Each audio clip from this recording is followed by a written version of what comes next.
Ahí estamos, metodología de la aplicación de la metodología.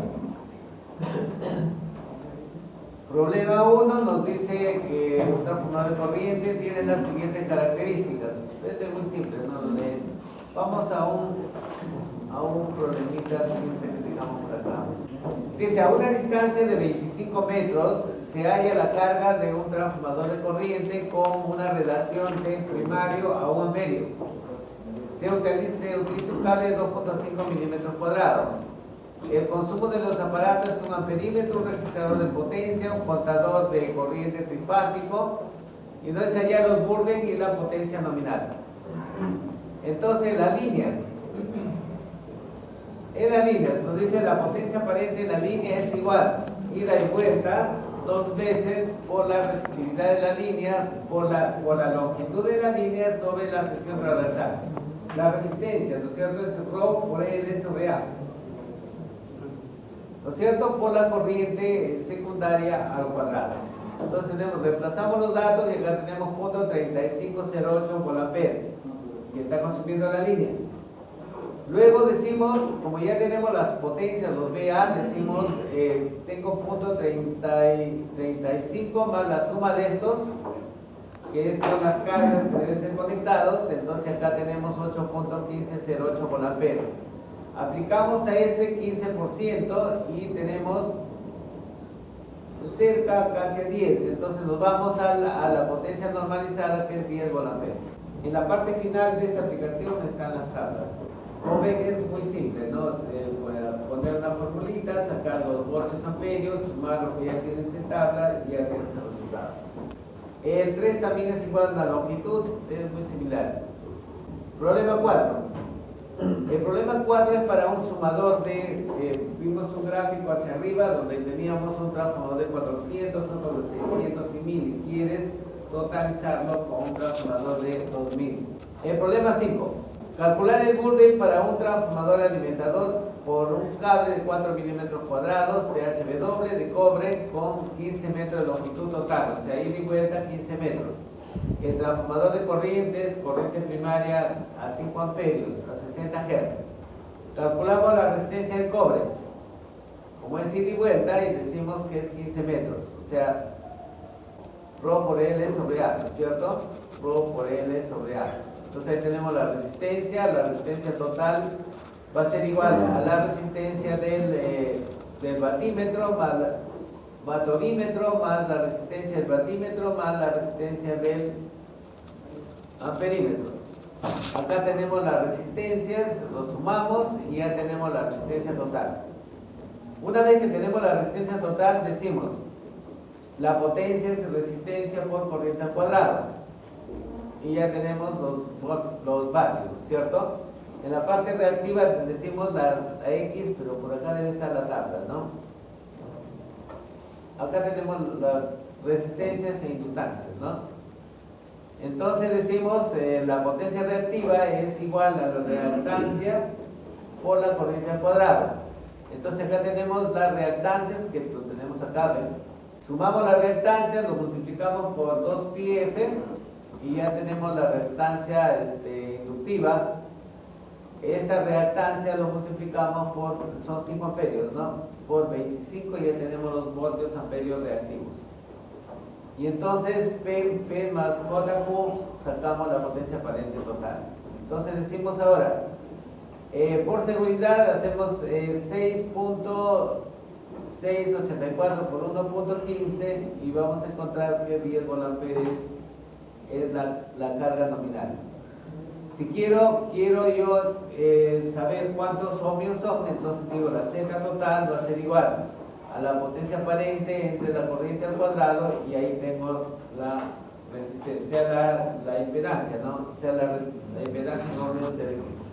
El problema número 6 dice calcular el burden de un transformador 155. Dice el mismo que tiene una resistencia secundaria de 0.15, o sea el mismo transformador, y cuya carga está conformada por un relé de sobrecorriente de 5 volamperes, igual como está en la figura.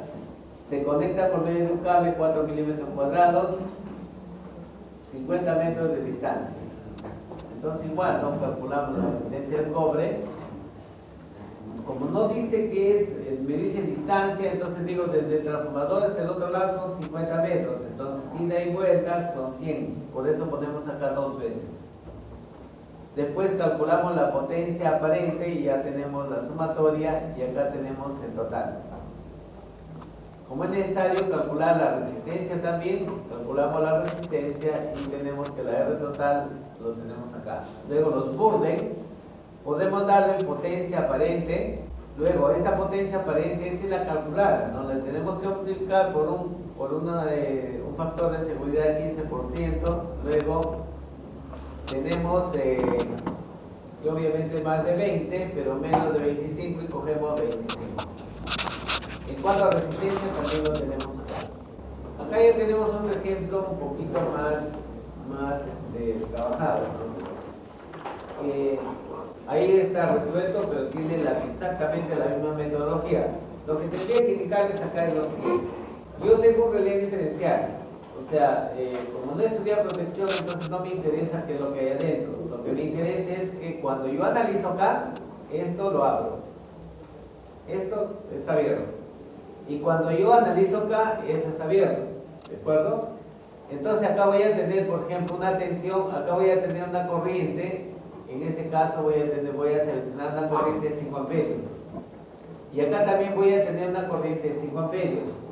Y el relé diferencial va a una corriente de 5 amperios, se va a un punto, baja y se compara. Si son iguales, como tienen diferente polaridad, se van a anular. Entonces en la práctica no me interesa qué significa esto. Me interesa que este señor necesita 5 amperios de este transformador. Y voy a calcularlo. Y necesito también 5 amperios de este transformador y también voy a calcularlo. Acá sí, en esta parte tengo un amperímetro, un batímetro, un barímetro y un barorímetro. Amperímetro no hay problema. El batímetro ustedes saben que tiene tensión y corriente. El barorímetro o el barímetro, para medir potencia reactiva necesitas tensión y corriente. Y el barorímetro, que es energía, necesitas, o sea, acá tienes que medir potencia activa.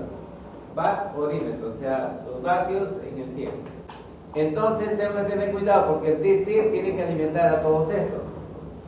Y la carga lo tenemos acá, ¿ven? Los factores de potencia igual lo que venimos revisando desde un inicio. Y por acá tenemos otro problemita final, ¿ven? Parecido al primero, pero en este caso tenemos un transformador de potencial que alimenta esto de acá y acá también un transformador de potencial que alimenta a estos circuitos o estos equipos. Finalmente decimos, ¿no? Acá tenemos los parámetros, tenemos los parámetros del transformador de potencial y del transformador de corriente. Necesito el burden, potencia nominal, tensión primaria, tensión secundaria, relación de transformación, clase de precisión, aislamiento, clase térmica, tensión de aislamiento, tensión máxima y factor de potencia. Los que no lo puedo conseguir porque no tengo las hojas técnicas, entonces lo dejamos. Lo único que van a contestar es esto, ¿no? Todo el cálculo, ¿no? Hasta acá posiblemente. Eso sí lo tenemos que saber.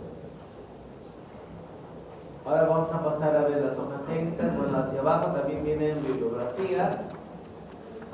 Ahí tenemos las normas, ahí tenemos los equipos, lo que ya hemos visto. Por acá tenemos los cables, les decía, ¿no? Para que no calcules tanto cable, tanta fórmula, acá tienen los cables con su longitud y la fuente de donde lo hemos sacado. Los consumos de los equipos, ahí están. Los consumos de los diferentes equipos para los aparatos de medida también lo tienes ahí. Acá está el índice de protección que les decía, ¿no? El índice de... A ver, veamos esto porque esto sí es importante. Índice de polarización. Acá hay alguna introducción, ¿no? Para ver la tensión aplicada sobre corriente de fuga. ¿Qué significa el índice de polarización? Significa utilizar un megómetro que un tiempo de 10 milímetros sobre un tiempo de 1 minuto. O sea, 10 minutos entre 1 minuto. O sea, prende el equipo y palo calibra 10 minutos. Entre 1 minuto lo que te da es el índice de polarización, que realmente vendría a ser la cresta del equipo, ¿no? O sea, la tensión. El índice de absorción vendría a ser la medición del aislamiento en 60 segundos sobre 30 segundos. Lo que te mide en 60 segundos es lo que te mide 30 segundos. Entonces, llegamos a lo siguiente. Por ejemplo, un equipo que tiene nivel A, un equipo que tiene nivel A o nivel D, por ejemplo, lo peor, esté entre 0 y 1. Y entonces el índice de polarización debe estar entre 0 y 1, también decimos que eso ya no sirve. Cuando es nivel C, está entre 1 a 1.3, o en el de polarización de 1 a 2, decimos que esto ya tiene que ir a mantenimiento. El anterior le decimos que es bueno y el AVEN obviamente es el excelente. Entonces ya en las tablas, cuando por ejemplo se trabaja en antamina, ya tú no ves tanto megomios, sino en las tablas estadísticas ves el número o sea, calificas en A, B o C, ¿no? Sabes que A está bien, el B trabaja sin ningún problema. Cuando ya tienes el C, cuando ya estás ya por el B, tienes que planificar su mantenimiento. No esperar que llegue al C, ya cuando esté en el D ya hay que reparar. El concepto de tensión aplicada, igual decíamos en este caso 2 veces la tensión nominal más 1.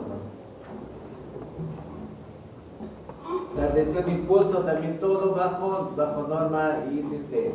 Acá hay algo interesante, fíjense, para clases de precisión en lo que es facturación, vamos a utilizar punto 2 mejor, para no estar, que no, de repente yo quisiera que ustedes den una sola respuesta a todos, ¿no? Entonces lo hacemos con punto 2 para la parte de facturación. Para la parte de contaje va a ser 1.2 y 3, y para la parte de protección acá hemos mencionado que debe ser 5, 10, 15, 20 y 30. Muy bien, entonces ahí tenemos el resumen de todo. Ahí les decía que acá tenemos el examen del ciclo pasado.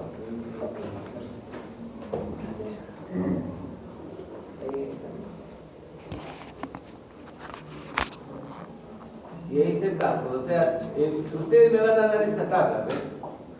Van a llegar a esta tabla, pero esta tabla sale ahí están las preguntas, ¿no? Igualito como hemos hecho anteriormente. O sea, la idea de manejar, o sea, de comenzar a operar es de que ustedes entiendan de dónde salen los factores. Ahí está todo bien ordenadito.